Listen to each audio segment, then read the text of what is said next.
Hey everyone, I'm Peter Stories here to guide you today. If you use this video to drift off to sleep, please tap like, hit subscribe, and drop a comment telling me where you're watching from and what time it is there. Now settle in, get cozy, and let yourself relax.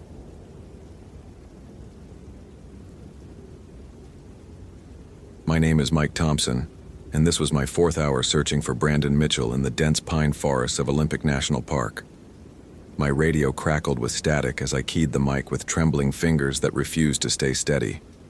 Unit 47 to base, still no sign of the missing hiker.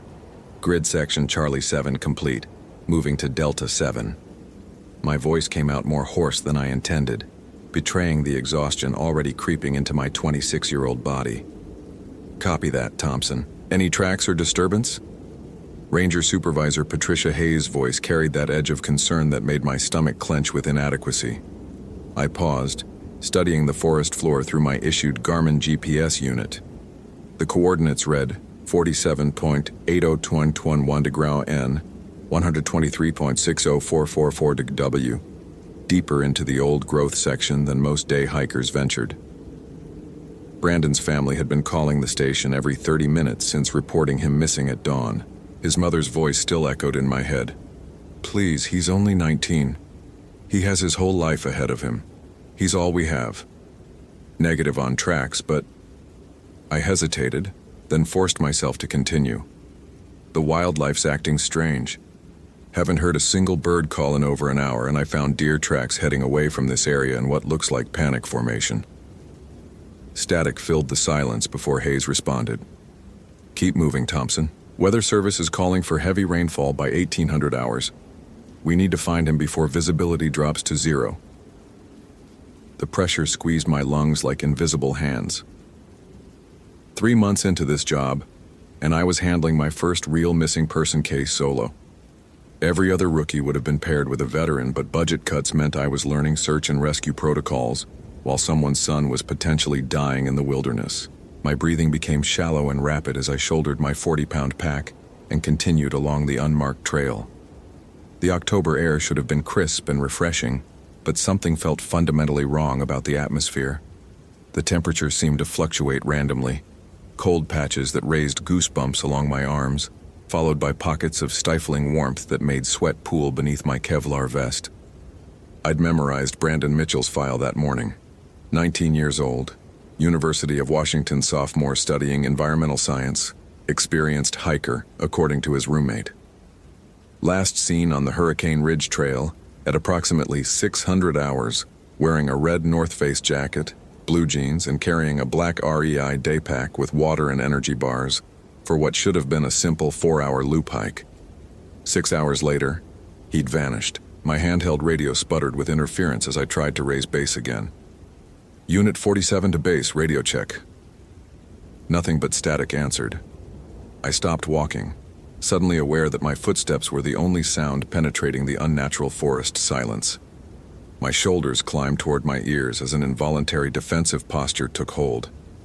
Every few steps, I found myself glancing over my shoulder, responding to a persistent sensation of being observed by unseen eyes. The GPS coordinates kept leading me deeper into a section of the park I'd only studied on topographical maps during training. Dense stands of Douglas fir and western hemlock created a canopy so thick that the forest floor remained perpetually dim, even at midday. My issued flashlight felt inadequate against the creeping shadows that seemed to shift independently of the filtered sunlight. I knelt beside a fallen log to examine what looked like a partial footprint in the damp earth. The tread pattern matched Brandon's hiking boots according to the description his roommate had provided. Relief flooded through me until I realized the print was facing directly away from the main trail, toward a section of forest that my training maps had marked as Restricted Access Historical Preservation Zone. My hands shook as I photographed the print with my department-issued digital camera, then uploaded the coordinates to the GPS tracking system. Protocol demanded I radio the discovery to base, but my radio continued producing nothing but static and electronic interference. The isolation pressed against my chest like a physical weight. During training, Supervisor Hayes had emphasized that Rangers never ever continued searches alone without radio contact. But Brandon Mitchell's mother's desperate voice played on repeat in my memory. and turning back felt like abandoning the first real test of my capabilities. I followed the footprint trail toward the restricted zone, marking my path with reflective tape every 50 yards. The forest grew progressively darker and more oppressive with each step. My breathing came in quick, shallow bursts, as if the atmosphere itself had become thinner and harder to process. 20 minutes deeper into the restricted area, I discovered something that made my blood feel like it had turned to ice water in my veins.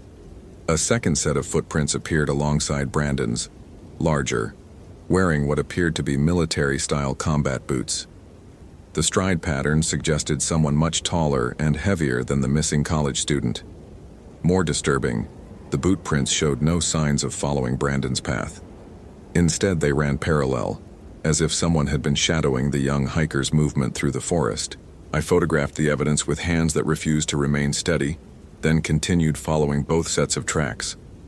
My jaw muscles locked so tightly that I could hear my teeth grinding together. The logical part of my brain insisted there had to be a reasonable explanation, maybe another search and rescue volunteer, maybe a park maintenance worker. But something primitive in my nervous system was screaming warnings that I couldn't rationally justify. The dual-track trail led to a clearing I'd never seen on any park service map. In the center stood the ruins of what appeared to be an old logging camp structure, weathered concrete foundations overgrown with moss and ferns. But as I approached for a closer examination, details emerged that didn't match any historical logging operation. Heavy-gauge steel grating covered what looked like an entrance descending into the ground. Fresh tool marks scarred the metal, and a new padlock secured the grate with modern high-security hardware that seemed completely out of place in the abandoned wilderness. My vision narrowed to tunnel-like focus as adrenaline flooded my system. Every instinct developed through 3 months of ranger training told me to immediately retreat and call for backup. But my radio remained dead, and Brandon Mitchell was somewhere in this forest, possibly injured, possibly worse. I circled the mysterious entrance, documenting everything with my camera. Fresh tire tracks led from the structure toward what appeared to be an old service road, now barely visible beneath years of overgrowth. Someone had been using this location recently, and frequently. The boot prints I'd been following ended at the steel grating. Brandon's footprint stopped there too. I tried my radio again, adjusting the frequency and checking the battery level. Full power, correct channel, but nothing except electronic static that seemed almost deliberately jamming my transmissions.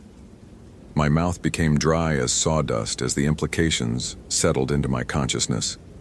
Someone didn't want me communicating with the outside world. I pulled out my personal cell phone, hoping for even a single bar of signal. The screen showed no service in every direction I pointed the antenna. That was impossible.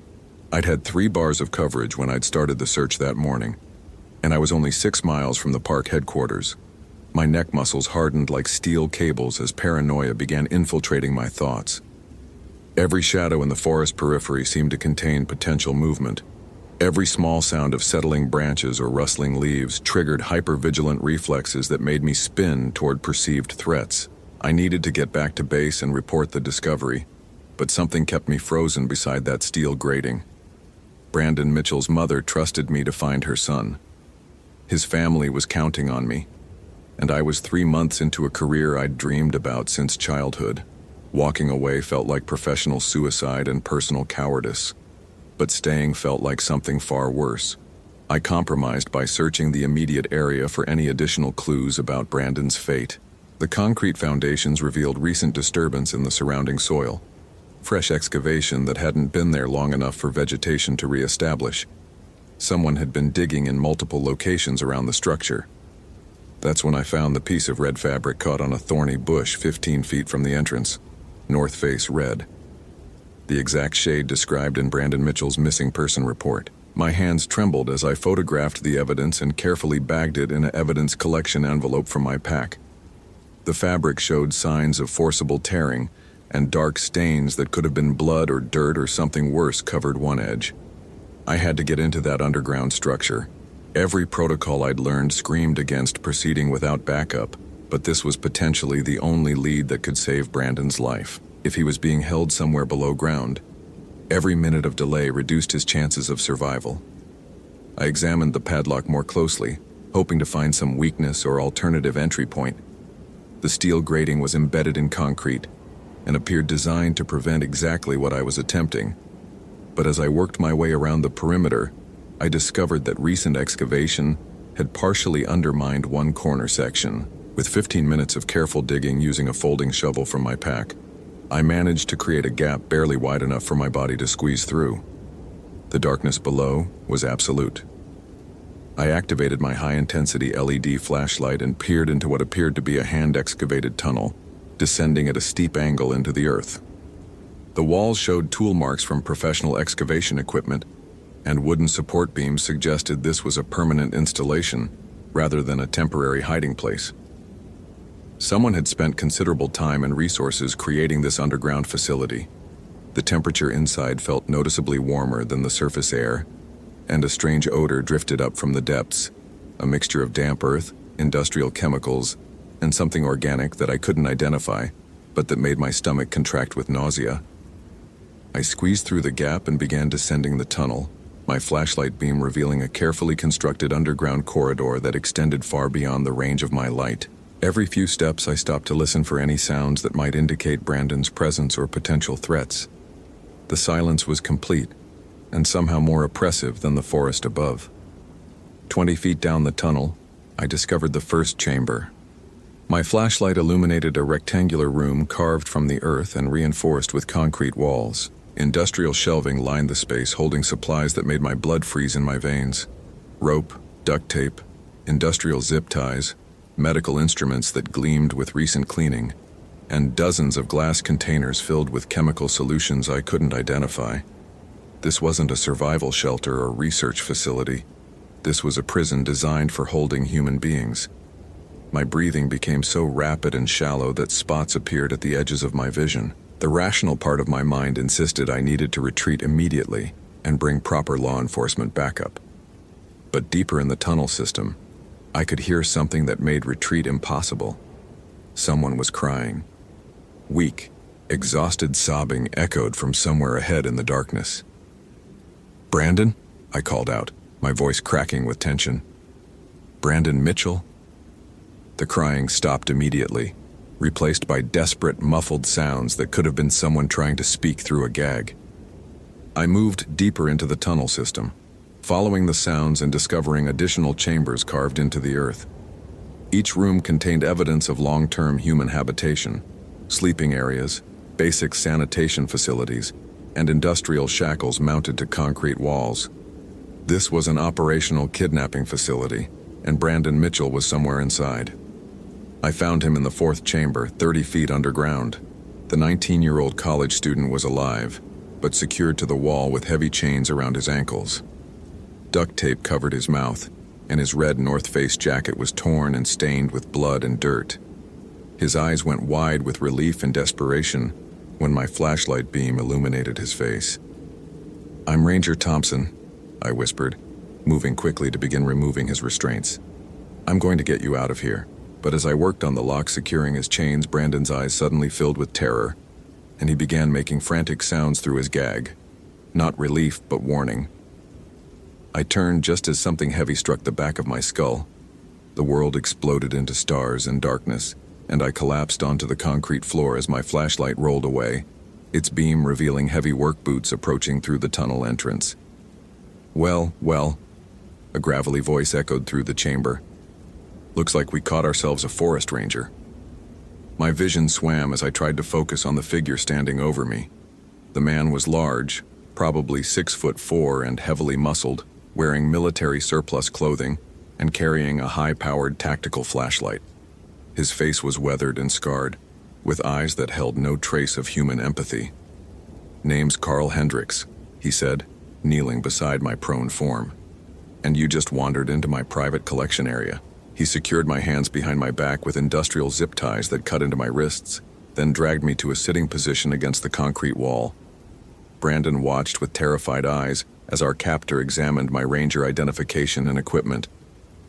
3 months on the job, Hendricks read from my ID card. Practically still a trainee. They're sending babies to do men's work these days. My head throbbed with each heartbeat, but I forced myself to speak. "People know where I am. They'll send search teams when I don't report in. Hendricks laughed, a sound devoid of any warmth. Boy, I've been operating in these woods for 8 years without anyone getting close. Your radio's been jammed since you entered my territory, your cell phone won't work, and your GPS tracking beacon. He held up a small electronic device. Stopped transmitting when I activated my signal blocker. The psychological impact hit me harder than the physical blow to my head. No one knew where I was. No one was coming to help. Brandon and I were completely at the mercy of a predator who had turned the forest into his personal hunting ground.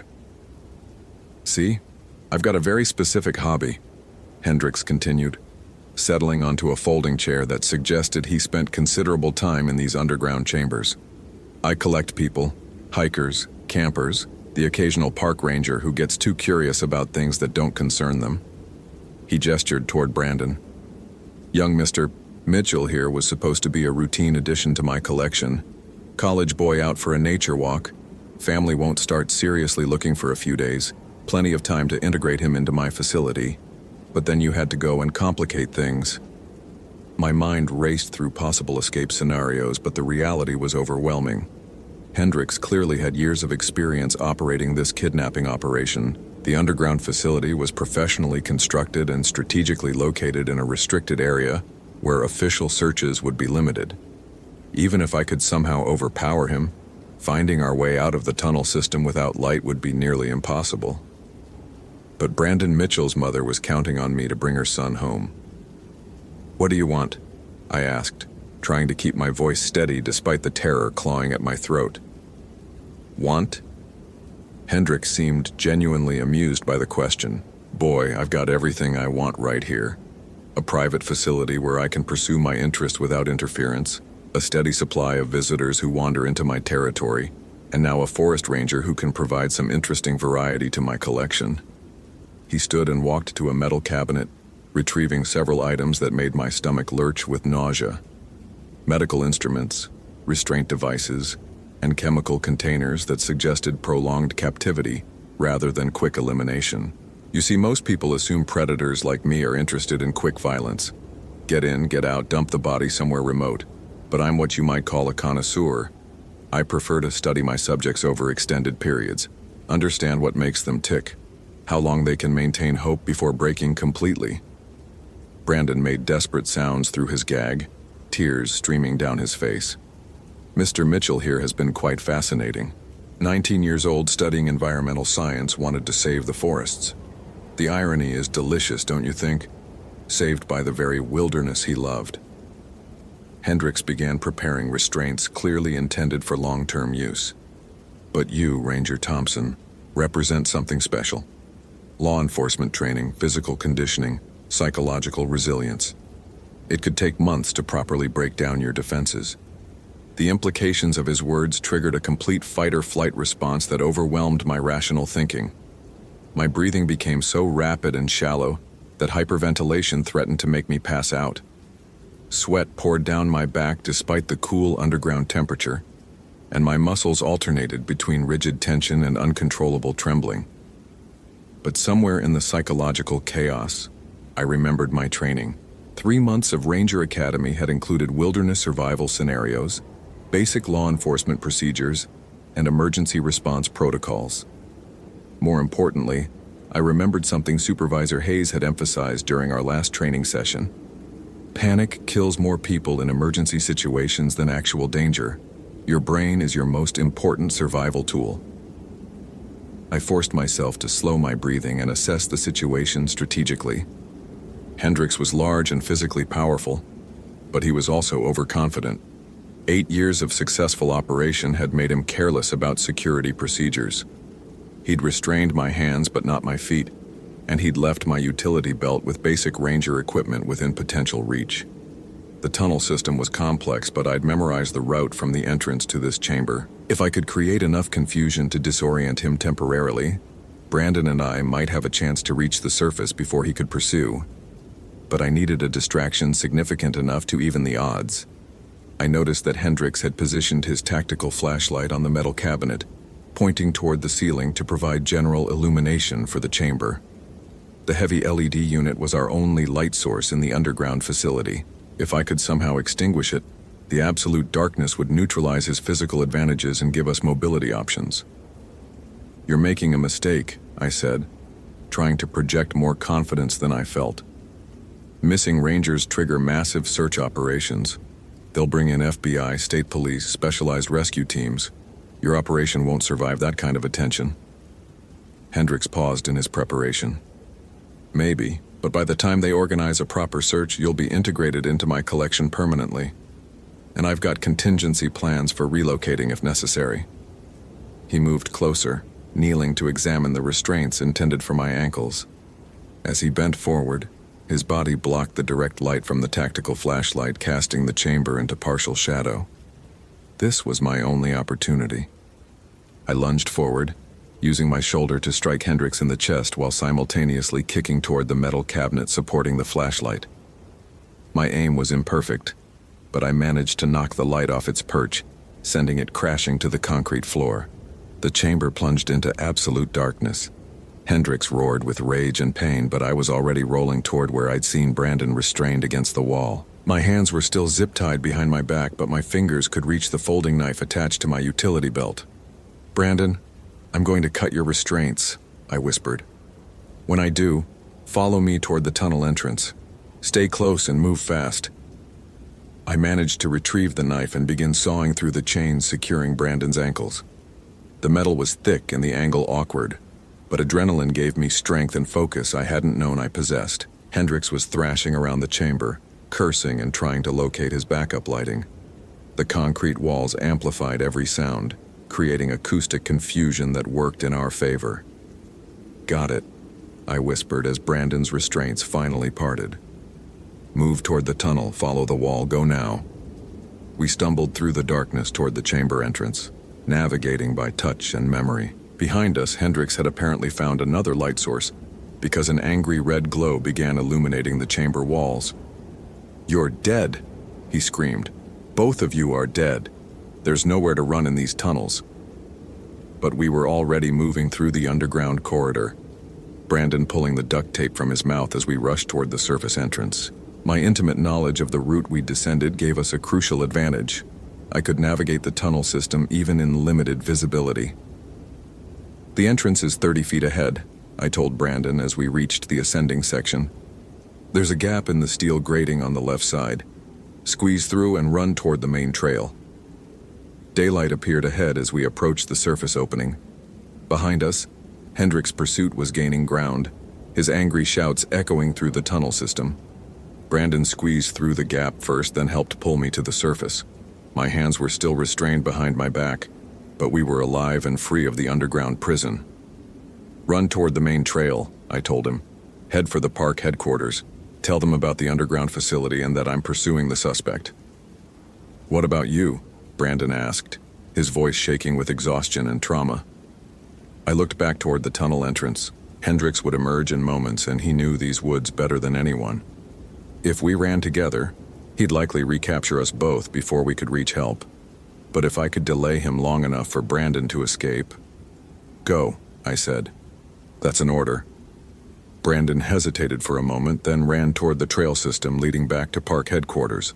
I positioned myself beside the tunnel entrance, waiting for Hendricks to emerge. My ranger training had included basic tactical procedures, but I was injured, restrained, and facing an opponent with years of experience hunting human beings in wilderness environments. The odds were not in my favor. Hendricks appeared at the tunnel entrance just as I heard Brandon's footsteps disappearing into the forest. The kidnapper's face was twisted with rage, and he carried what appeared to be a hunting knife that gleamed with deadly purpose. "You just made the biggest mistake of your very short life, boy," he snarled, advancing toward me with predatory confidence. I backed toward the tree line, trying to maintain distance while looking for any tactical advantage. My hands were still zip-tied, but my legs were free, and the dense forest offered potential concealment options. "Brandon's already reaching the main trail," I said, hoping to convince him that pursuit was futile. "Search teams will be here within the hour." "Maybe," Hendricks replied, "but you won't be alive to see them." He lunged forward with the knife, and I threw myself sideways, using the momentum to roll behind a large Douglas fir. The thick trunk provided temporary protection, but I knew I couldn't evade him indefinitely in my restrained condition. Then I heard the most beautiful sound in the world: helicopter rotors approaching from the east.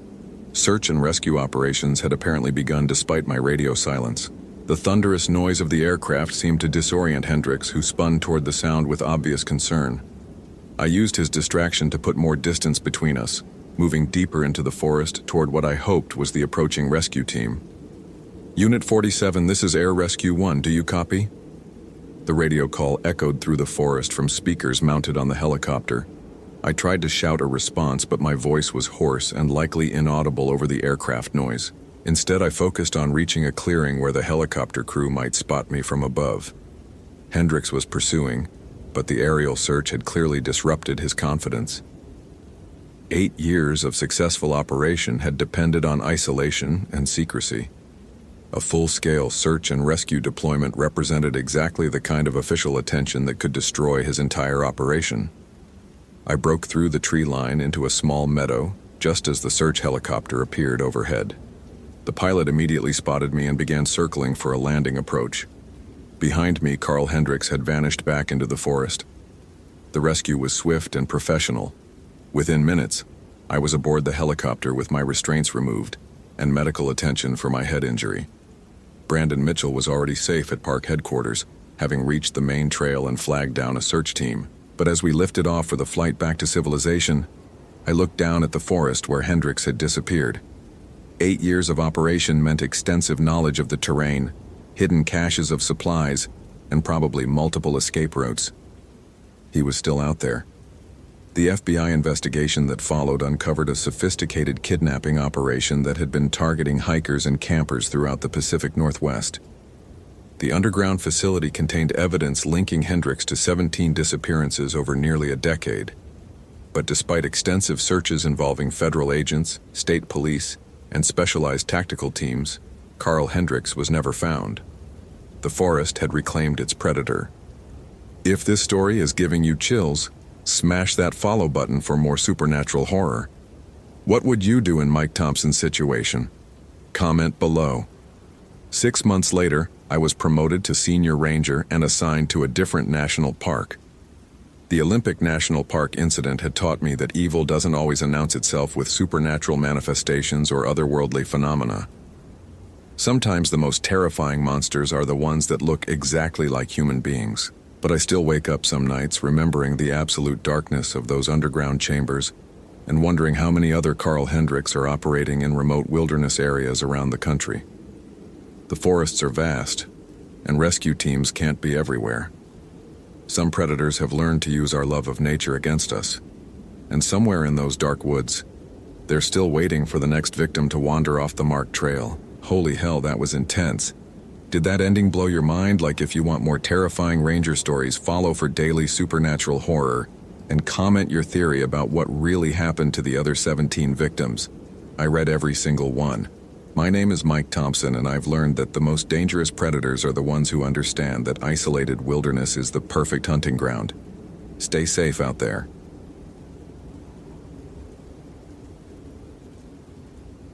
My name is Alex Carter, and I found Tyler Johnson's wallet embedded 3 feet deep inside solid granite.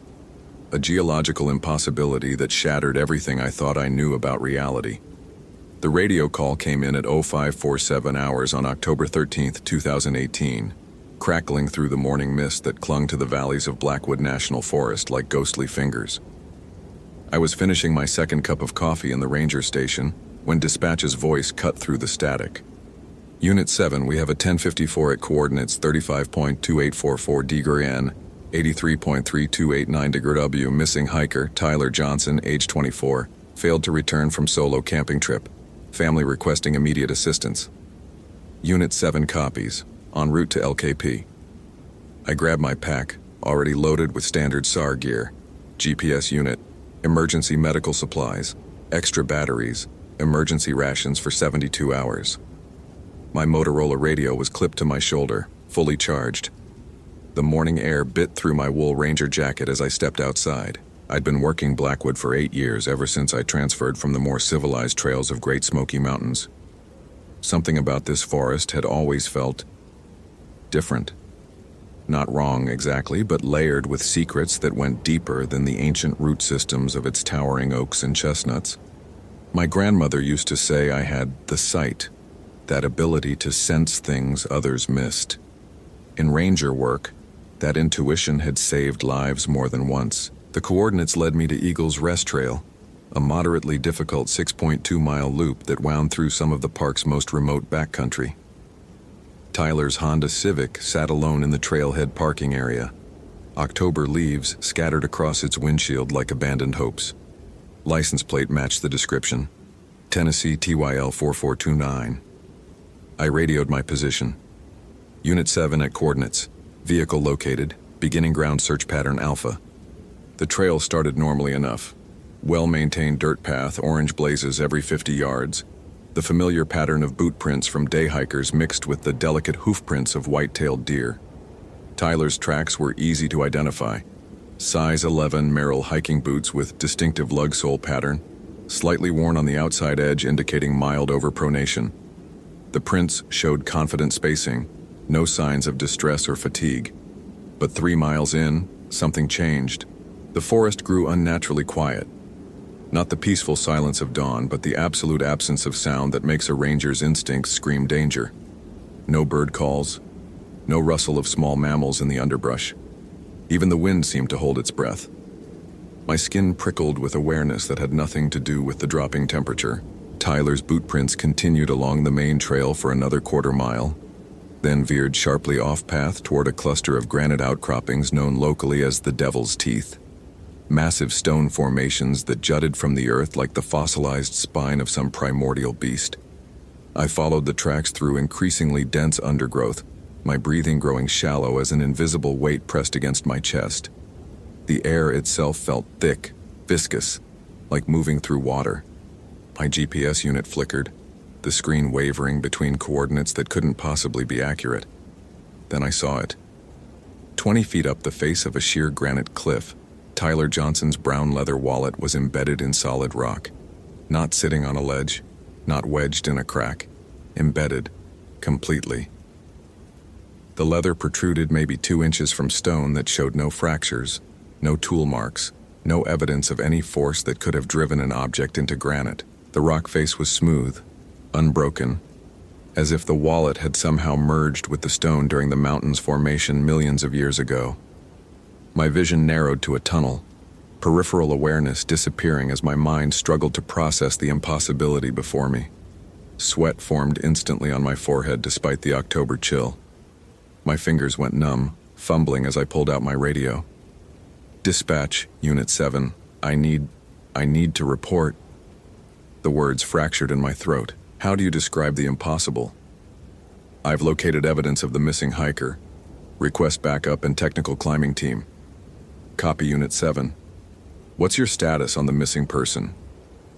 The question hung in the air like a curse. I stared at the wallet, its familiar brown leather somehow obscene against the gray granite.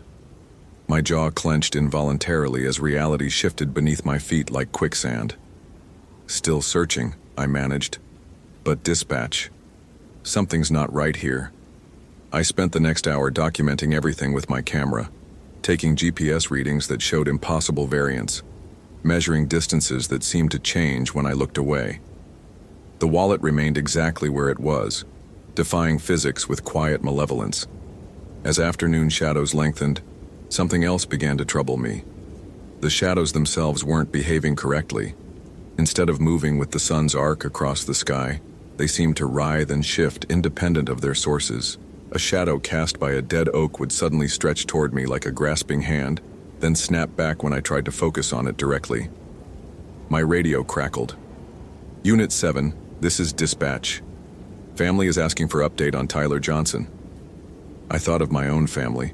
Sarah making dinner, probably checking her phone, wondering when I'd be home. Emma, my 8-year-old, working on homework at the kitchen table, occasionally glancing at the door for Daddy to walk through. The normalcy of that life felt impossibly distant from this place where wallets grew from stone and shadows had their own agenda. Tell them we're actively searching, I replied, my voice steadier than I felt. I'll have more information soon. But as I spoke those words, I realized Tyler Johnson's family would never get the answers they deserved. Because the truth, that their son had somehow been swallowed by a reality that operated on rules older and more terrible than human understanding, was not something that could ever be officially reported. If this story is giving you chills, smash that follow button for more supernatural horror. What would you do in Alex Carter's situation? Comment below. The sun was setting when I made the decision to camp near the Devil's Teeth. Standard protocol dictated returning to base camp before dark, but something kept me there. Not stubbornness or dedication to duty, but a growing certainty that Tyler Johnson was still alive somewhere in this twisted space, and that leaving might mean losing him forever. I set up my emergency shelter in a small clearing 50 yards from the granite formations, close enough to monitor the impossible wallet, but far enough to maintain some psychological distance from the wrongness that radiated from those stones. My Coleman lantern cast a reassuring circle of light, but beyond its reach, darkness gathered with unusual density. As night fell completely, the shadows began to move with purpose. At first, I told myself it was fatigue playing tricks on my perception. The human brain, when stressed and exhausted, creates patterns that aren't there. But when the shadow of my lantern, my own shadow, detached from my body and began walking circles around my campsite, I knew I was facing something that existed outside the boundaries of natural law. My breathing became rapid and shallow, each inhalation feeling inadequate. The muscles in my neck tightened like steel cables as I watched my shadow self complete a full circuit of the camp, moving with my exact gait and mannerisms but operating independently of my body. When it paused and turned to look directly at me, I felt something fundamental crack in my understanding of existence. The radio in my pack suddenly burst to life with static, then a voice, Tyler's voice, came through clear as mountain air. Alex Carter. I know you're out there. I can see your light, but I can't reach it. She has me, Alex, the old woman in the shadows. She's been waiting so long. My hands trembled as I grabbed the radio. Tyler, what's your location? I'm at the Devil's Teeth. Can you see my position? Static. Then, she showed me the truth, Alex, about what this place really is, about what we really are.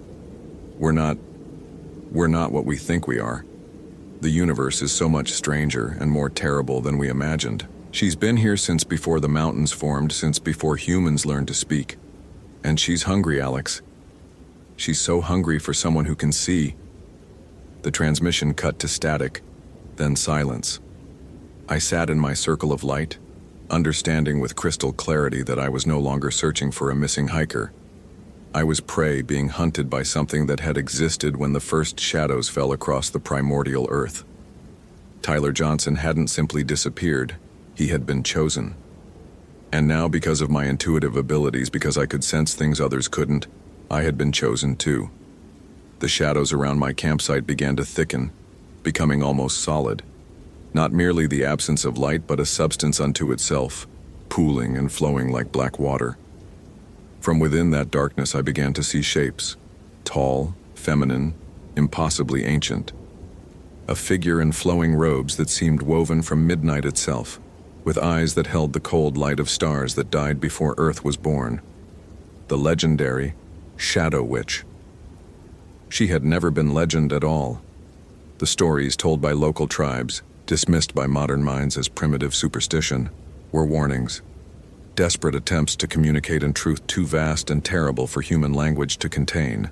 This entity existed before civilization, before the very concept of humanity, in the spaces between light where reality grew thin and malleable.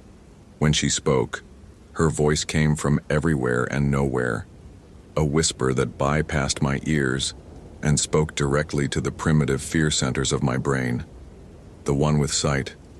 I have waited so long for one who can truly see. Your kind stumbles through existence blind to the vast darkness that surrounds your tiny islands of light. But you sense the deeper currents, don't you, Alex Carter?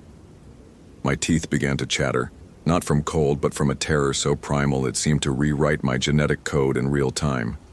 Every instinct screamed at me to run, but my legs had turned to lead weights. The rational part of my mind, the part trained in search and rescue protocols, emergency procedures, logical problem solving, simply shut down in the face of cosmic impossibility.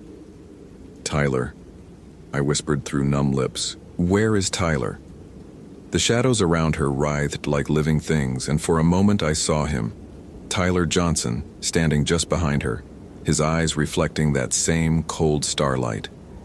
But he was wrong somehow, stretched and distorted, as if viewed through a funhouse mirror made of space-time itself. He is becoming, she said, as you will become, as all with true sight must become. The universe is not the small, warm place your species imagines. It is vast and dark and full of hungers that predate the formation of galaxies. I am only one such hunger, and among the least of them. She gestured, and the granite face where Tyler's wallet was embedded began to ripple like water. The stone flowed and shifted, revealing not rock but a window into someplace else, a dimension where geometry followed rules that human minds were never meant to comprehend. In that space, I saw Tyler Johnson's true fate. Not death, but transformation into something that served purposes beyond human understanding. Your ranger skills, your knowledge of this forest, your intuitive abilities, all will serve a greater purpose when you accept what you truly are. Not a guardian of nature, but a bridge between the light-blind world of your kind and the deeper truths that lurk in eternal shadow. The choice, when it came, was brutally simple. Fight an entity older than continents and certainly die, or accept transformation and perhaps retain some fragment of who I was while serving something incomprehensibly vast and alien. But then I thought of Sarah, of Emma asking why Daddy never came home, of the life that existed in warm kitchens and bedtime stories and Saturday morning pancakes, that tiny, precious bubble of human meaning in a cosmos that suddenly revealed itself as indifferent to human joy or suffering. No, I said, my voice cracking but carrying more conviction than I'd felt since this nightmare began. I don't accept that. I refuse to believe that love and family and human connection are just illusions in the face of cosmic horror. Maybe the universe is vast and dark and terrible, but that makes the light we create together even more important, not less. The Shadow Witch's laughter was like the sound of stars going supernova in distant galaxies. You still think you have a choice, little ranger. You still believe your human will matters in the face of forces that shaped reality before your sun ignited. But very well. Let us see how long your convictions last when you understand what you truly face. The shadows around me solidified into walls, then began to close inward like the contracting walls of a cosmic heart. But instead of crushing me, they lifted me, pulled me up and through dimensions that existed parallel to our own, where the laws of physics were mere suggestions and consciousness could exist independently of matter. I saw Tyler Johnson in his true state, not dead, not transformed, but existing in a kind of quantum superposition between human and something else. He was aware, conscious, but experiencing reality from a perspective that no human language could describe. The wallet embedded in granite was just the three-dimensional shadow of his higher dimensional existence. And I understood, with a clarity that threatened to shatter my sanity entirely, that this was happening to people all across the world. That there were entities like the Shadow Witch operating in every dark corner of existence, slowly harvesting those with the ability to perceive beyond normal human limitations. That the missing persons cases that never got solved, the people who vanished without trace in national parks and remote areas, many of them were feeding something vast and patient and utterly alien. The knowledge was too much. My mind began to fracture under the weight of cosmic truth, reality splitting into fragments that cut like glass. But just as I felt myself beginning to dissolve into the same quantum uncertainty that held Tyler, I made a choice that surprised even the ancient entity that held me. Instead of fighting the transformation or accepting it, I embraced the pain of incomprehension. I held on to my love for Sarah and Emma not as a denial of cosmic horror, but as a conscious choice to value human meaning even in full awareness of its cosmic insignificance. I chose to be terrified and small and precious rather than vast and terrible and empty. The Shadow Witch recoiled as if struck by physical force. For For the first time in eons of existence, she encountered something she couldn't absorb or transform, a human consciousness that acknowledged ultimate meaninglessness while simultaneously choosing to create meaning anyway. "Impossible," she whispered, and for the first time her voice carried something like uncertainty. "You see the truth. You understand your insignificance. How can you still choose the illusion of importance?" "Because," I said, feeling myself falling back toward normal reality, "the illusion of importance is the most important thing in the universe. It's the only thing that makes any of this suffering worthwhile." I landed hard on the forest floor, my camping equipment scattered around me, the gray light of dawn filtering through autumn leaves. The devil's teeth looked like ordinary granite formations. My GPS unit showed normal coordinates. The radio crackled with routine morning traffic from other ranger units. But Tyler Johnson's wallet was gone from the stone face. In its place, carved into the granite with impossible precision, were 4 words that would haunt me for the rest of my life. He chose to stay. I never found Tyler Johnson's body. The official report listed him as a missing person, presumed dead due to exposure. His family held a memorial service that I attended, standing in the back while his mother wept and his father spoke about a son who loved hiking and photography and had planned to propose to his girlfriend when he returned from Blackwood. I never told them what really happened. How could I? Instead, I gave them the only truth that mattered, that Tyler had faced something impossible with courage, and that his choice, whatever it was, had been made with full knowledge of the consequences. But I know he's still out there, existing in dimensions that intersect with our world at specific points. Sometimes, when I'm alone in the forest and the shadows begin to behave strangely, I catch glimpses of him. He looks content, changed, but at peace with his transformation. The Shadow Witch still watches me. I feel her presence whenever I work night shifts, whenever I'm alone in the deep woods where reality grows thin. She's waiting to see if I'll change my mind, if the weight of cosmic truth will eventually crush my stubborn insistence on human meaning. So far, it hasn't.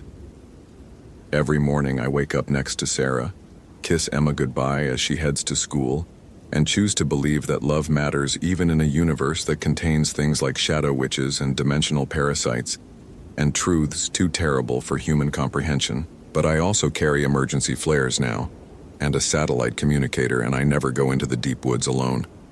Because while I choose to believe in human meaning, I'm not stupid enough to think that protects me from cosmic horror. And sometimes late at night when the house is quiet and my family sleeps safely around me, I wonder if Tyler Johnson made the right choice after all, if transformation into something vast and terrible might be preferable to remaining human in a universe where humans are just temporary patterns of organized matter destined to dissolve back into chaos.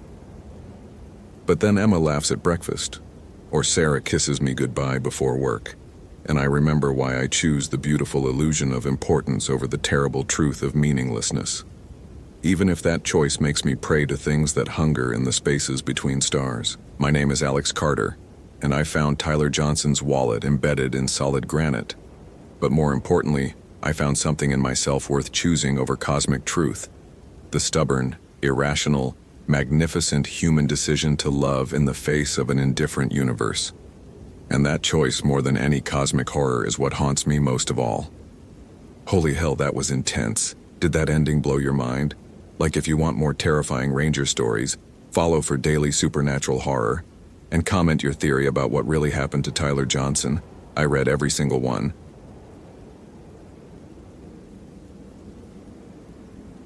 My name is Nathan Coleman, and I saw Emma Williams disappear 3 meters ahead of me on the Appalachian Trail before. Something impossible happened that will haunt every breath I take for the rest of my life. It was October 15th, 2018, 3:47 p.m., according to my Garmin GPS, when the world stopped making sense. I'd been a ranger at Great Smoky Mountains National Park for 8 years, long enough to trust my instincts when something felt wrong, and everything about that Tuesday afternoon felt like broken glass scraping against my spine. The call came in at 2:23 p.m. Unit 47, we've got a solo hiker, Emma Williams, age 24, reported overdue on the Alum Cave Trail, last known position near Arch Rock. Family's worried sick. She was supposed to check in 2 hours ago. Dispatch's voice crackled through my radio as I adjusted my pack straps. Standard protocol. GPS coordinates logged, emergency beacon activated, family contact information secured. Emma Williams, Syracuse University graduate student researching Appalachian folklore. Her thesis advisor had called it in when she missed their scheduled 2 p.m. phone check. What I didn't tell dispatch was the feeling crawling under my skin like insects made of ice. 8 years in these mountains, and I'd learned to listen when my gut screamed warnings. My grandfather, a Cherokee elder, always said some people were born with one foot in both worlds, the seen and unseen. Most days I tried to ignore that particular inheritance. Not today. I found Emma at 3:43 p.m., exactly where she should have been. Hiking alone in a bright blue jacket, blonde hair and a practical ponytail, consulting what looked like a leather-bound notebook every few steps. Nothing unusual, nothing threatening. "Ma'am, Emma Williams?" I called out, following standard protocol for civilian contact. She turned, relief flooding her face. "Oh, thank God, a ranger. I think I might be a little lost. This trail doesn't match my research notes." That's when my sixth sense started screaming. The temperature had dropped 15 degrees in the past minute, though my weather radio showed no front moving through. The birds had gone silent. Not gradually, but all at once, like someone had flipped a switch. And the shadows. Christ, the shadows were moving wrong, stretching toward us instead of following the late afternoon sun. "What kind of research?" I asked, stepping closer while my hand unconsciously drifted to my radio. "Local folklore. Specifically historical accounts of, well, this might sound crazy, but cult activity in these mountains. There are records of a group called the Eternal Harvest that operated here in the 1970s. They supposedly disbanded after a federal raid, but I've found evidence suggesting..." Emma Williams vanished. Not disappeared, not walked away, not ducked behind a tree. Vanished. 1 second she was standing 3 meters in front of me, notebook in hand, mouth still forming words. The next second, empty air. My mind scrambled for rational explanations while my body reacted with pure panic. Pupils dilated so wide that peripheral vision disappeared like staring through a tunnel. Breathing became shallow, desperate gasps as if the air had suddenly thinned. Sweat erupted across my forehead despite the impossible cold. "Emma!" I shouted, voice cracking. "Emma!" The radio crackled. "Unit 47, report status." My hands shook so violently I nearly dropped the handset. "Dispatch, this is Unit 47. I need immediate backup at coordinates 35.6307, 83.4938. Civilian missing under unusual circumstances." "Copy that, Unit 47. Backup en route. Can you clarify unusual circumstances? How do you tell dispatch that someone just fucking vanished into thin air?" Possible abduction. Will advise." I examined the ground where Emma had been standing. Soft earth, perfect for tracks. Her footprints led up to a specific spot, then nothing. No scuff marks indicating a struggle. No drag marks. No other footprints. Just hers, ending as abruptly as if she'd been plucked from existence. That's when I saw the notebook. Emma's leather journal lay open on the ground where she'd been standing. The page was covered in her neat handwriting, but the ink was moving. Words rearranging themselves as I watched, letters bleeding and reforming into a message that made my stomach lurch. "The eternal harvest never ended. We've been waiting. She's perfect for the transition. Follow the old trail if you want her back. But know that we've been watching you too, Coleman. Your gift makes you valuable." My surname wasn't on my uniform nameplate. I'd never met Emma Williams before today. Nobody should have known my name. The handwriting shifted again. "Moonrise brings the harvest. You have until then." I checked my watch. 3:52 p.m. Sunset wasn't until 6:47. Moonrise at 9:23 p.m. Less than 6 hours. My radio buzzed. "Nathan? Nathan, where the hell are you?" The voice wasn't dispatch. It was my wife, Sarah. But Sarah didn't have access to Park Service frequencies. "Sarah, how are you?" "Nathan, the kids are asking when Daddy's coming home. Lucy drew you a picture of the 3 bears. Tommy lost another tooth. We're making your favorite chili for dinner. You promised you'd be home by 7 for family game night." The transmission cut to static, then silence. My hands had gone numb, fingers barely responsive as I fumbled with the radio controls. When dispatch came back online, they had no record of any transmission from my wife. Sarah, when I called her cell phone, was at work and hadn't spoken to anyone about my shift. "Nathan, you sound weird. Is everything okay?" "Fine," I lied, voice strained. "Just routine patrol. See you tonight." But I knew I might not be keeping that promise. The notebook's pages fluttered in windless air, stopping at a hand-drawn map. Old trails, some I recognized, others that shouldn't exist according to official park surveys. A path-marked Harvest Moon ascent led from my current position deep into restricted backcountry, ending at a location marked with symbols that looked like they'd been carved rather than drawn. Backup arrived 20 minutes later. Rangers Jim Morrison and Kate Phillips, both solid professionals I'd worked with for years. I showed them Emma's footprints, the abrupt ending, the notebook. "Probably fell into a sinkhole," Jim suggested, though he couldn't explain the lack of disturbed earth. "Or maybe someone grabbed her and carried her. These mountains are full of caves and hiding spots." Kate examined the notebook with a frown. "This handwriting, it looks old, like it was written with a fountain pen. And what's with these symbols?" I didn't tell them about the words rearranging themselves. Didn't mention my wife's impossible radio call. Some things sound crazy even to fellow rangers. We conducted a standard grid search until darkness forced us back to base camp. Official search and rescue protocols would resume at dawn with additional personnel, K-9 units, and helicopter support. But I knew Emma Williams didn't have until dawn. At 8:30 p.m., I made a decision that violated every protocol in the Ranger Handbook.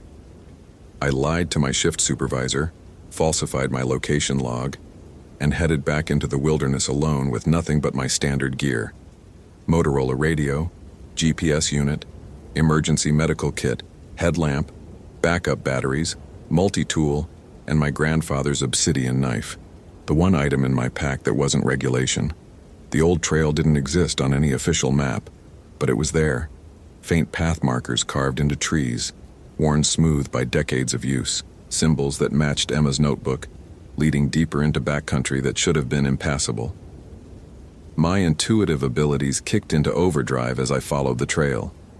Every step felt like walking through invisible spider webs. Temperature fluctuations with no meteorological explanation. Electronics glitching. GPS coordinates shifting randomly. Radio picking up fragments of conversations in languages I didn't recognize.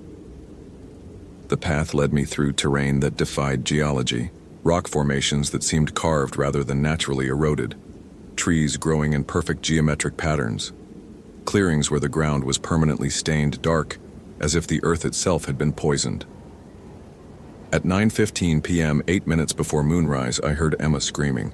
Not distant, not muffled, crystal clear, echoing from a direction that my GPS insisted was solid mountain face. I followed the sound through what appeared to be a solid rock wall but yielded like mist when I pressed against it. I emerged into a hidden valley that shouldn't exist. Dozens of people in dark robes stood in concentric circles around a stone altar. Their faces were wrong, features subtly shifted as if humanity was a mask they wore imperfectly. Emma Williams lay bound on the altar, conscious and terrified, while a figure in an elaborate headdress raised a blade that seemed to absorb light. "The intuitive has arrived," the leader announced without turning around. "We felt you approaching, Nathan Coleman. Your bloodline carries the gift we've sought for decades."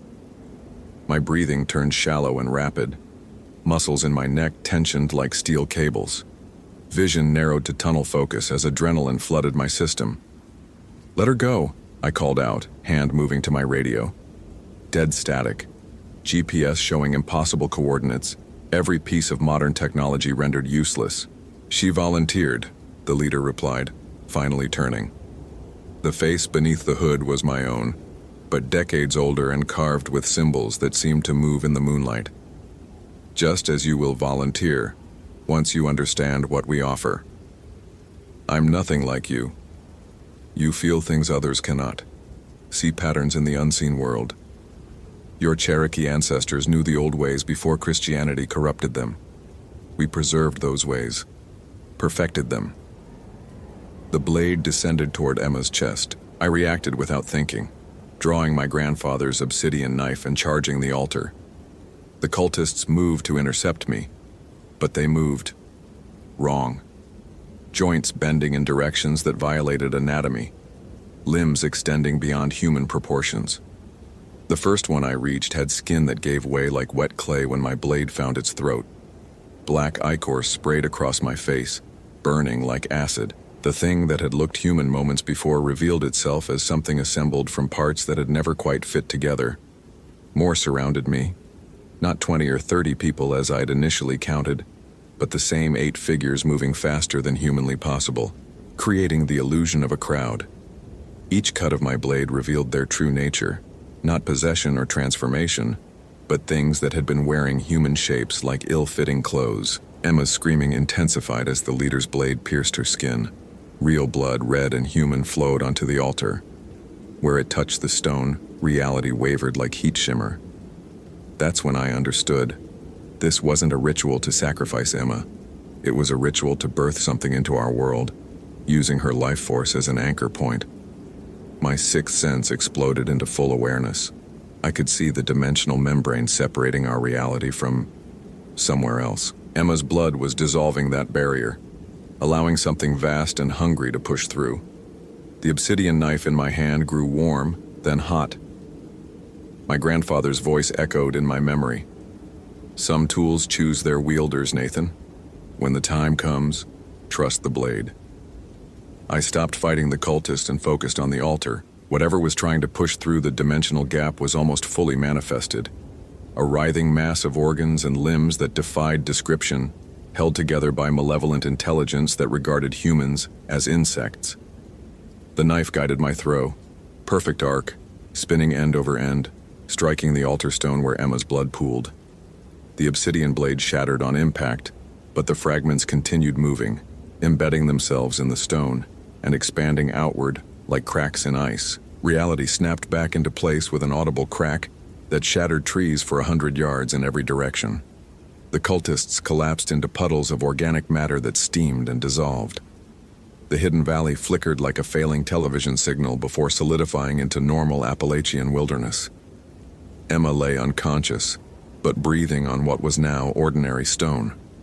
I carried her out on my back, following GPS coordinates that finally made sense again. Radio contact reestablished at exactly 11:47 p.m.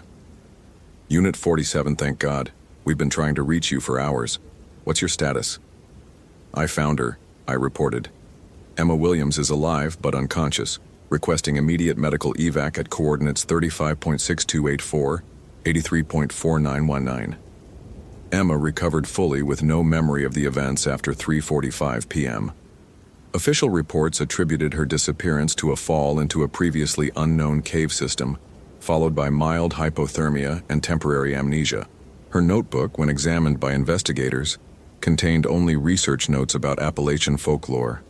No moving text, no impossible maps, no references to the eternal harvest. But 3 weeks later, I received a package with no return address. Inside, photocopies of newspaper articles dating back to 1847, all describing identical disappearances in the Great Smoky Mountains. Different decades, different victims, but the same pattern. Young people researching local history, vanishing during daylight hours found days later with no memory of their experiences. The articles mentioned a recurring rumor about a group calling themselves the Eternal Harvest. Each time authorities thought they'd eliminated the cult, new disappearances would begin within a generation. At the bottom of the package, in handwriting, I recognized as my own, but had never written, "The blade chose well, but they'll return. They always return. Train your children to listen for the whispers." I never told Sarah about that night. Never explained why I started teaching our kids to trust their instincts, to recognize when something feels wrong even if they can't explain why.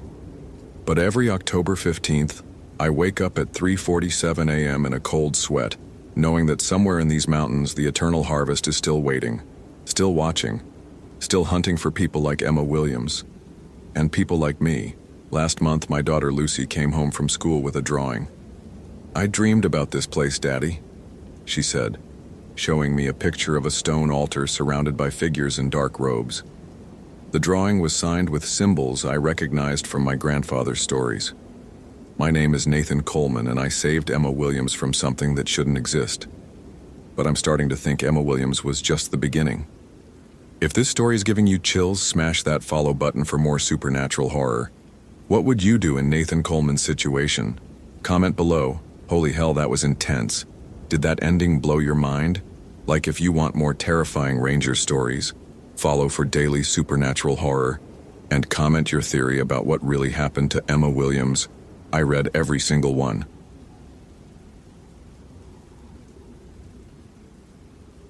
My name is Benjamin Foster, and at 6:47 a.m. on October 13th, 2018, my radio crepitani with the call that would drag me into a nightmare older than the mountains themselves. 23 years wearing the ranger badge in Great Smoky Mountains National Park had taught me to expect the unexpected, but nothing, absolutely nothing, had prepared me for what awaited me in the shadow of Cataract Falls. Unit 7, this is dispatch. We have a code yellow, missing person report. 20-year-old male Jordan Campbell last seen yesterday evening at Cataract Falls Trailhead. Family just arrived at Visitor Center, requesting immediate response. I grabbed my radio, already reaching for my pack. Copy that, dispatch. Unit 7 responding. ETA 15 minutes. The static crackled back. 10-4, Ben. Family's pretty shaken up. Mother's asking specifically for you. My fingers worked automatically checking gear. GPS unit, first aid kit, emergency beacon, extra batteries for the headlamp, rope, water purification tablets. The morning air bit through my uniform as I stepped outside the ranger station, breath misting in the 40-degree temperature. October in the Smokies meant early frost and unpredictable weather, not ideal conditions for someone spending a night outdoors unprepared. The drive to the visitor center took 12 minutes on winding mountain roads slick with morning dew. Inside I found them. A middle-aged woman clutching a steaming coffee cup with trembling hands, her husband's arm wrapped protectively around her shoulders.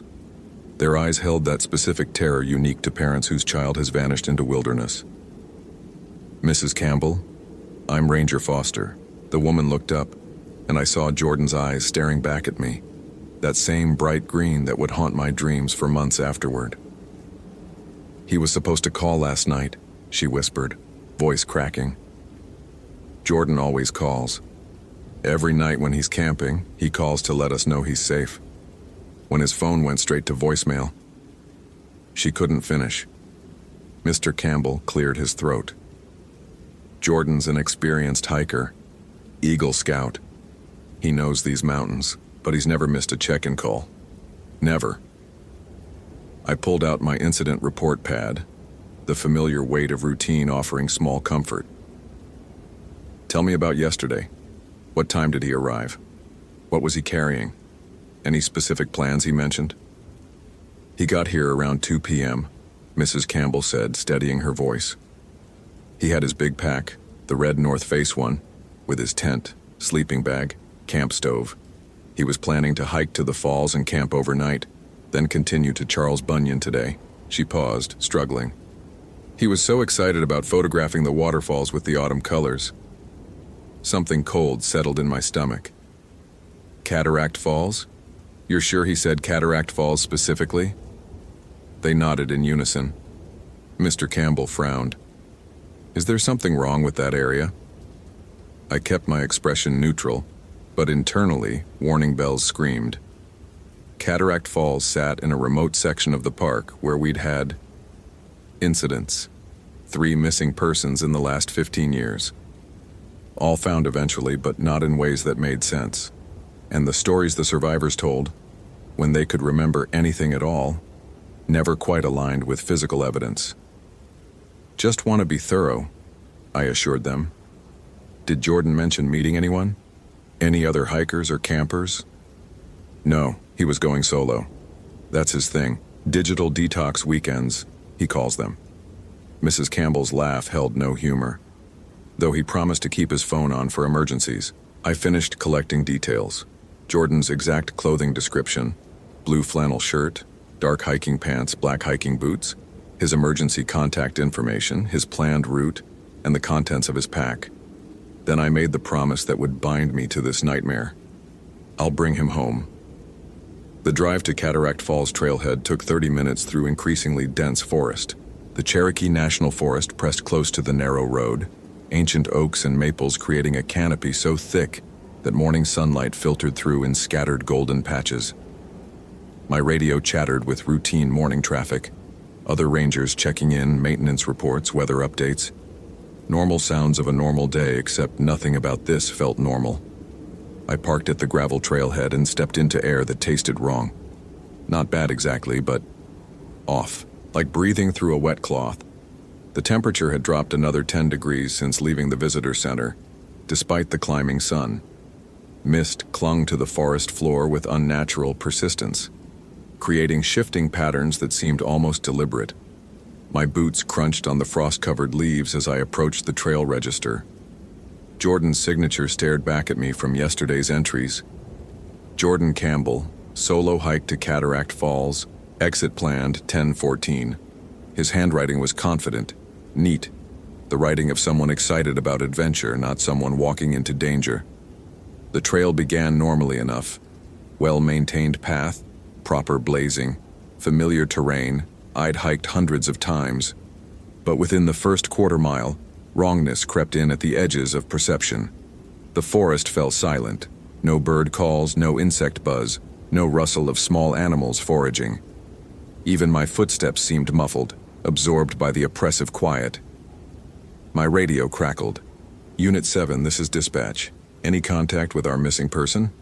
"Negative, dispatch. Beginning grid search pattern at coordinate 35.6891 degrees N, 83.53 weight degrang W. Visibility poor due to fog conditions." "Copy that. Weather service shows clear skies in your area."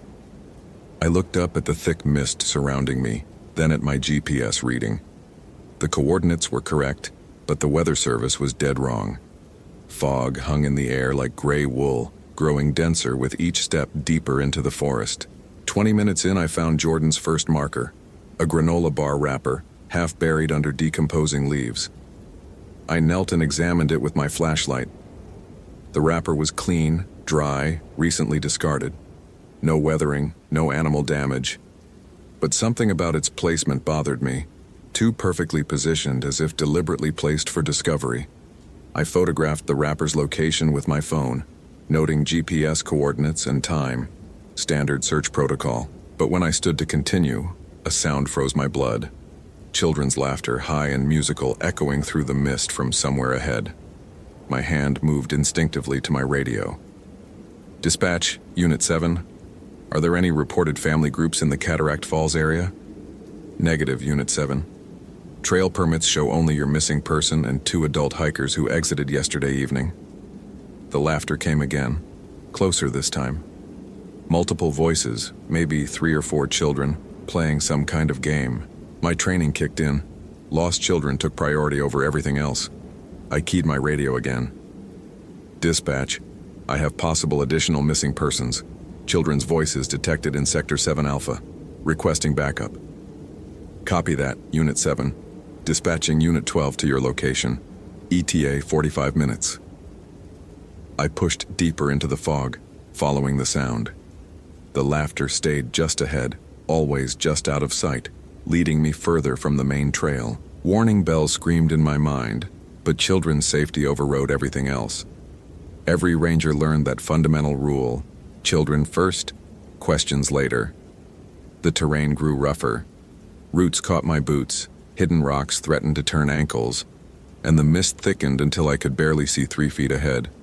My GPS showed I was paralleling an old logging road that hadn't been used since the 1960s, but the children's voices kept pulling me away from any recognizable path. "Hello?" I called out. "This is Park Ranger Foster. Are you kids okay? Are you lost?" The laughter stopped immediately. Total silence pressed down like a physical weight. Even the sound of my own breathing seemed muffled. Then, from directly ahead, Mister, can you help us?" A little girl's voice, high and sweet, terrified. I fought through a tangle of briars toward the sound, accepting long scratches on my arms as thorns caught my sleeves. "I'm coming. Keep talking so I can find you." "We're scared, mister. We can't find our way home." The voice came from a small clearing, maybe 30 yards across. But when I broke through the tree line, I found only empty space. No children, no signs anyone had been there. Just my own breathing and the steady drip of condensation from overhead branches. My radio squawked. "Unit 7, this is Unit 12. Approaching your last known coordinates. You copy?" I grabbed the radio. "Unit 12, be advised I've lost contact with the children. Continuing search pattern." "What children, Ben? Dispatch didn't mention any children." My blood turned to ice water. I clearly remembered calling in the children's voices.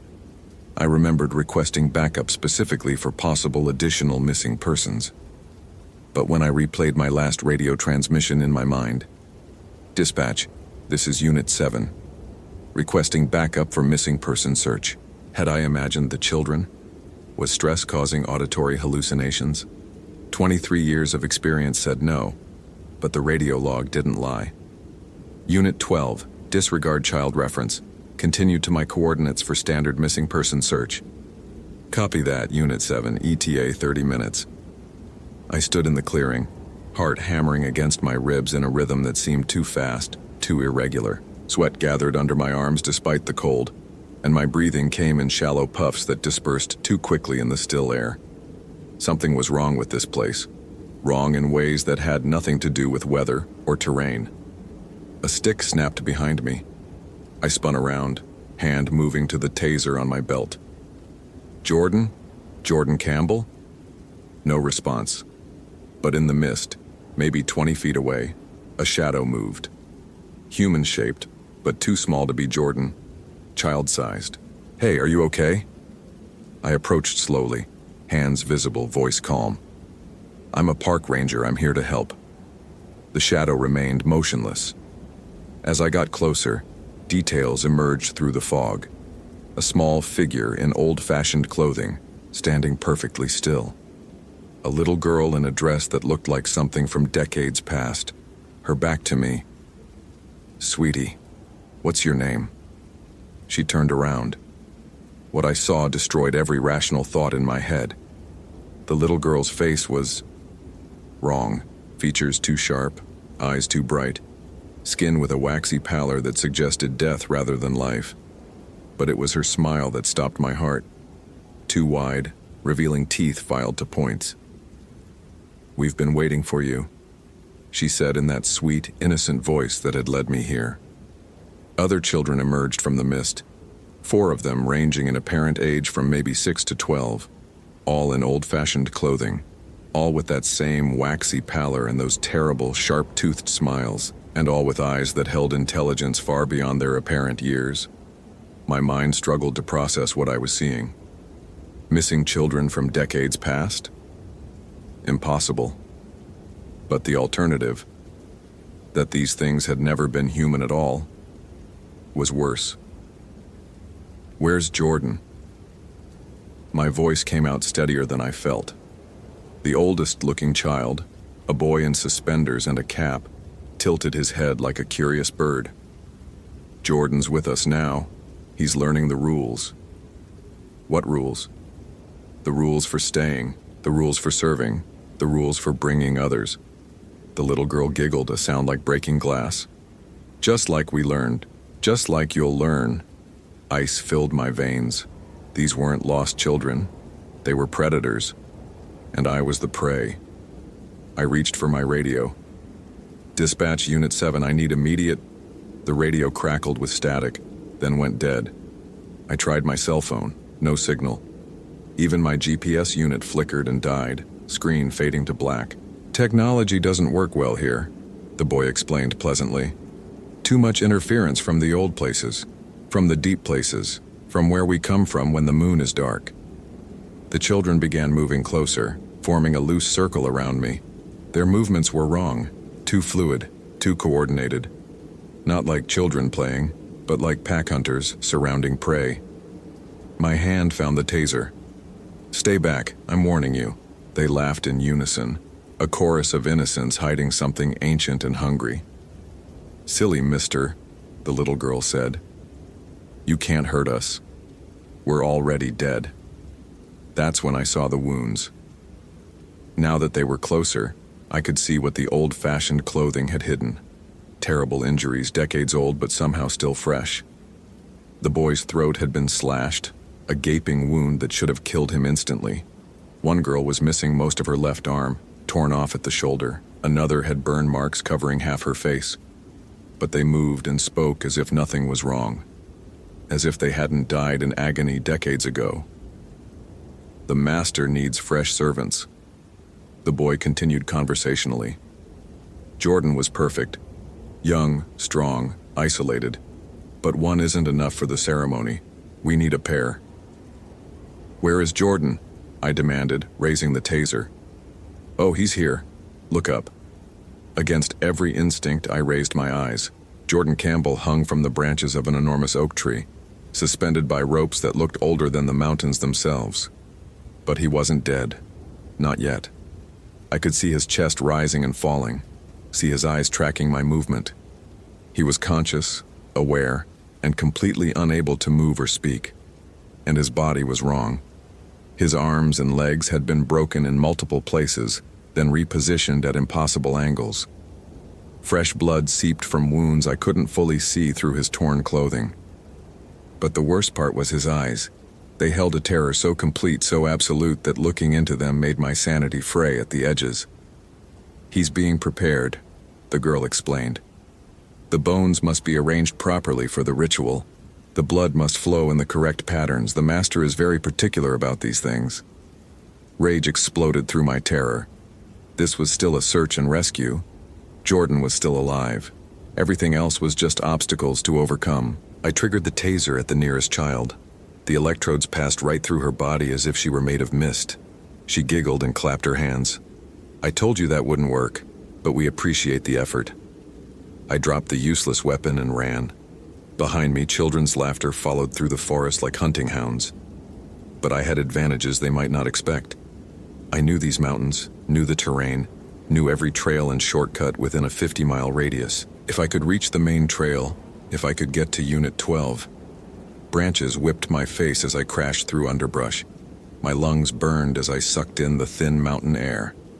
Behind me, the laughter grew closer, but I pushed harder, drawing on reserves of endurance built through years of mountain rescue operations.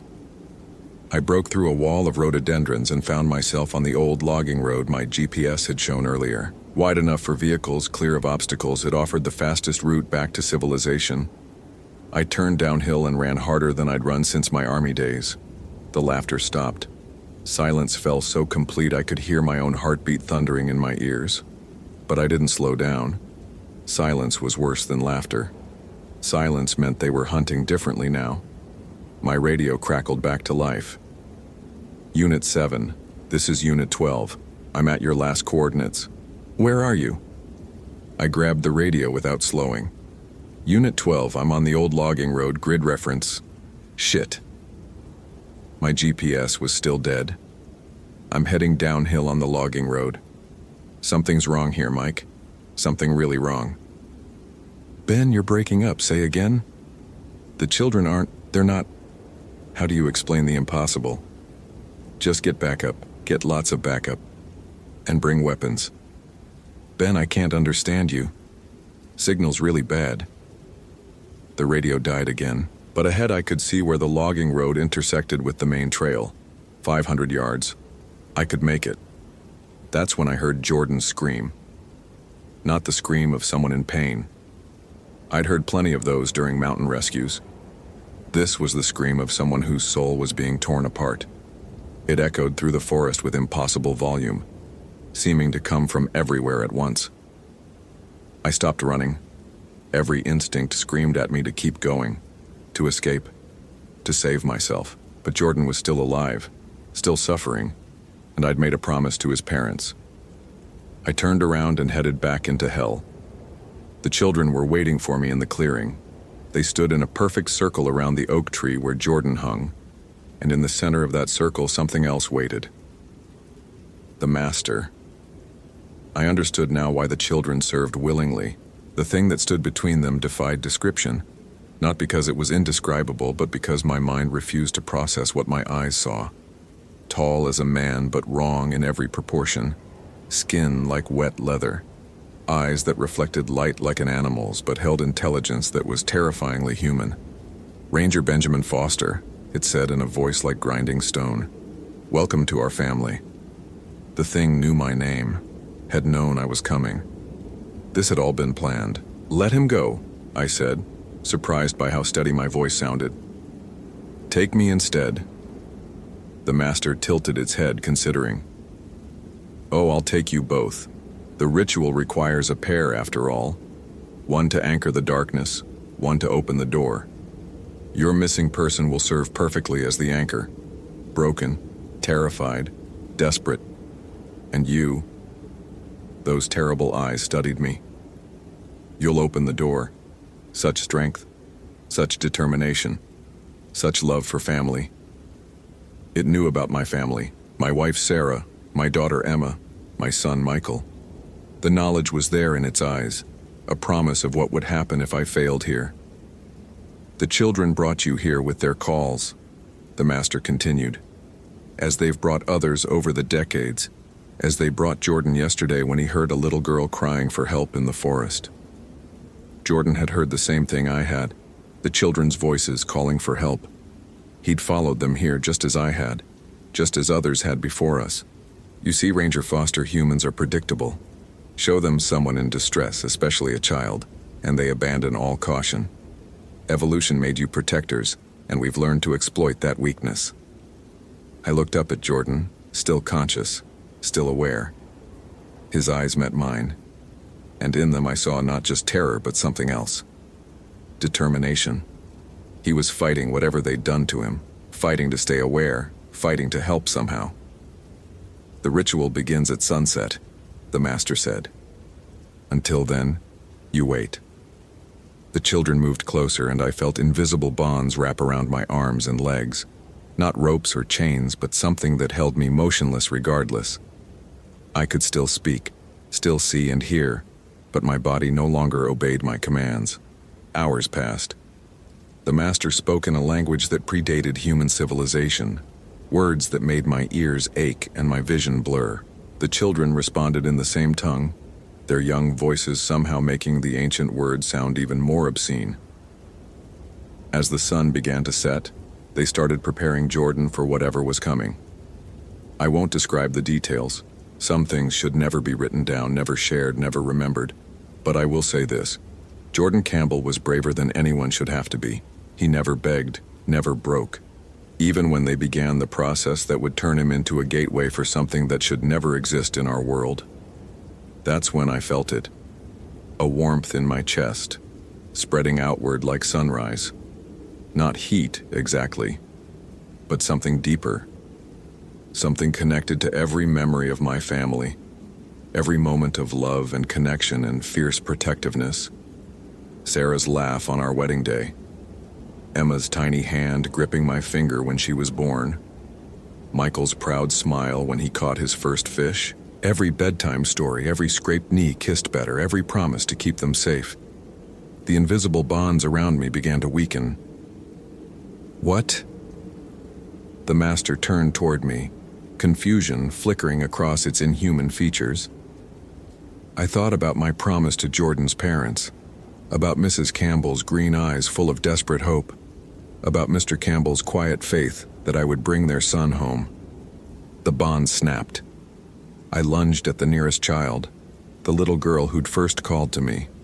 My hands passed through her misty form, but something else connected. The warmth in my chest flared outward, and where it touched her, she screamed and dissolved. Impossible, the Master snarled. You're just human, just meat, and fear and weakness. I looked up at Jordan, still hanging from the tree, but now watching me with something like hope in his eyes. "No," I said. "I'm someone's husband, someone's father, someone who keeps his promises." The warmth exploded outward. The other children fled, their forms dissolving at the edges as they retreated into the mist. But the master stood firm, growing larger, more solid, more real. "You think love makes you strong?" It laughed. "Love makes you vulnerable. Love gives me weapons to use against you. I know where your family lives, Ranger Foster. I know their routines, their weaknesses. Touch me, and they die." For a moment, doubt crept in. This thing was ancient, powerful, connected to forces I couldn't understand. What if it really could hurt my family? What if saving Jordan doomed the people I loved most? Then I heard it, Jordan's voice, weak but clear. "Don't let it win." He was willing to die to keep this thing from claiming another victim. Willing to sacrifice himself for people he'd never met, for children who might someday wander into these woods.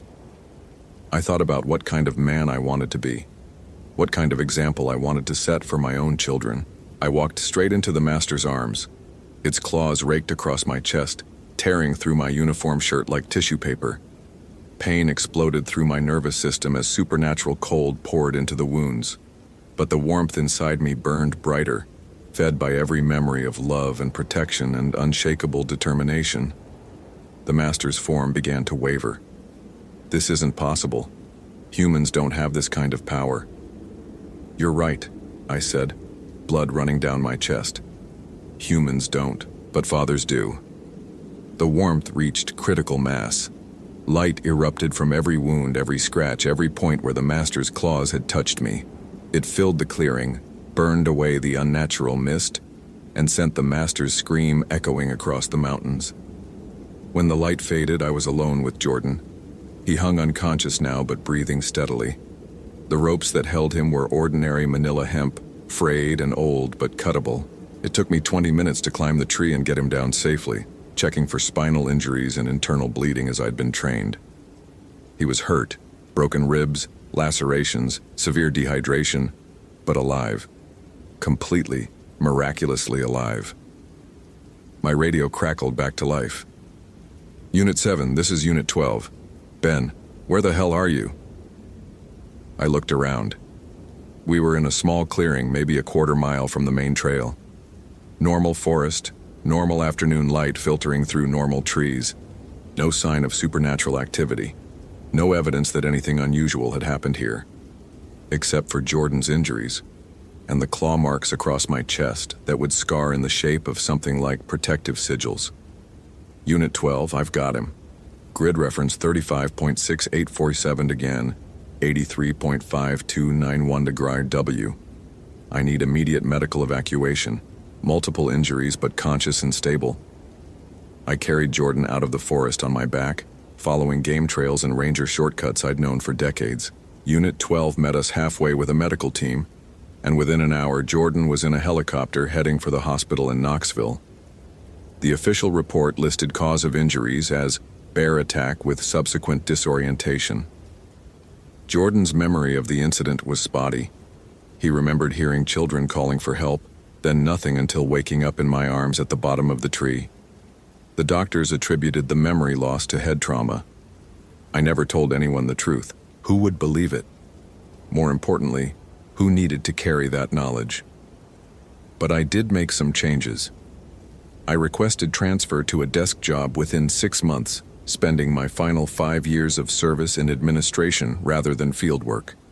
I was home every night for dinner, present for every soccer game and school play and family vacation, because I learned something in that forest that no amount of ranger training had taught me. The greatest supernatural power in the universe isn't magic or ancient rituals or creatures from beyond human understanding. It's a parent's love. And that love can burn away any darkness, defeat any evil, and keep any promise. If this story is giving you chills, smash that follow button for more supernatural horror. What would you do in Ben Foster's situation? Comment below. Even now, 15 years later, I sometimes hear children's laughter in the forest behind my house. But it doesn't frighten me anymore, because I know what I carry inside me, what we all carry if we're willing to fight for the people we love. Jordan Campbell recovered completely. He became a park ranger himself, working in Yellowstone. He sends me Christmas cards every year with photos of his own family. His daughter has her grandmother's green eyes. The Cataract Falls area was quietly closed to overnight camping after my report, officially due to increased bear activity. Unofficially, because some places should be left alone and some secrets are too dangerous to risk. But I kept my promise. I brought him home. Holy hell, that was intense. Did that ending blow your mind? Like, if you want more terrifying ranger stories, follow for daily supernatural horror, and comment your theory about what really happened to the lost children. I read every single one.